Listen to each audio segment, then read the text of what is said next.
Pandemia a fost în toate timpurile un test pentru omenire și pentru toate sistemele care ne definesc, social, politic, economic.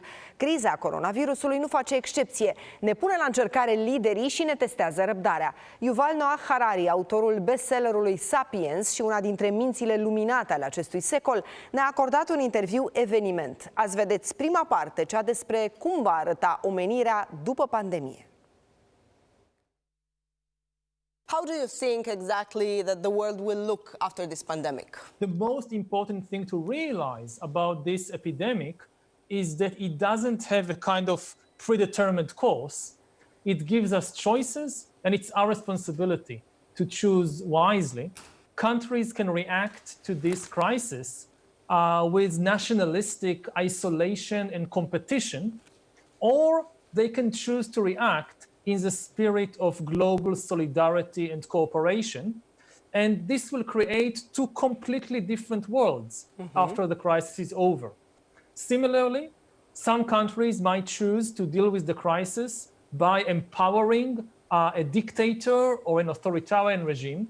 Other countries could choose to react to deal with the crisis through the democratic system. And again, it will create a completely different future. When in the Middle Ages, people felt that epidemics was a punishment from God, then first of all, they felt helpless. There is nothing we can do to prevent it. Or if they thought something can be done, they looked for scapegoats. They blamed somebody who made God angry, and because of that, we are punished. Like when the Black Death spread in the 14th century, they blame it on Jewish community and had pogroms. Or an AIDS spread in the 1980s, people said, oh, this is punishment from God to gay people, so we shouldn't do anything about it. And this is very, very dangerous. First of all, because it's a mistake. The Black Death and AIDS didn't come from God, they came from viruses. Epidemics are not a force of nature beyond our control.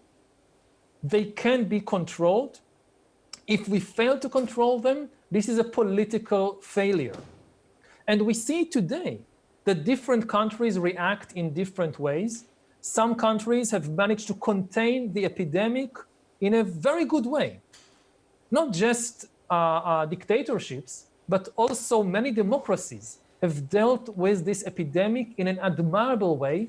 You look at South Korea, Taiwan, New Zealand, Germany, Greece, they have dealt with this epidemic in a very good way without imposing a dictatorial government or anything like that.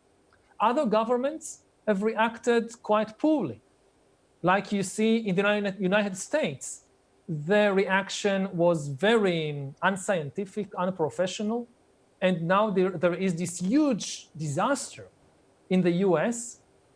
And the core of the problem, I would say, is the dysfunction of the political system.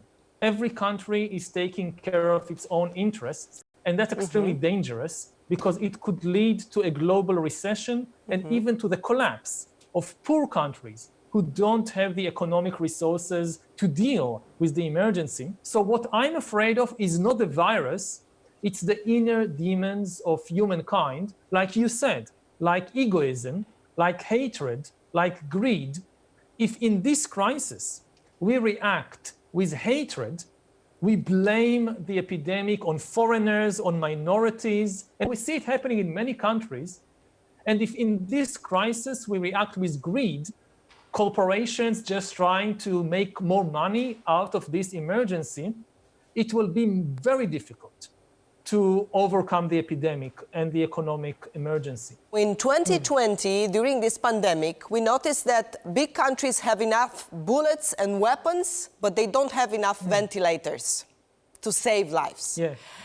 This is a lesson we should remember next year at this time. Do you think we'll do that? I hope so. I mean, I think that it's quite likely that people now realized that when you talk about security, you are not just talking about fighting armies and fighting terrorists. It's also about hospitals, about doctors, nurses, ventilators.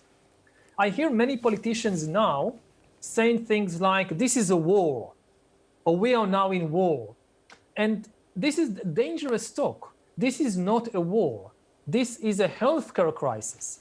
It also involves our security, but in a different way. It demands a different kind of expertise. Nurses think in different ways than generals. And suddenly we realize that to protect our safety and economy, we need to listen to doctors and nurses and not only to generals. I hope that this will be a kind of wake-up call to humanity. And if we listen, there is still time to listen to the wake-up call and do the right thing. And if we do that, we'll look back and this crisis as actually a time of a very positive change for humankind.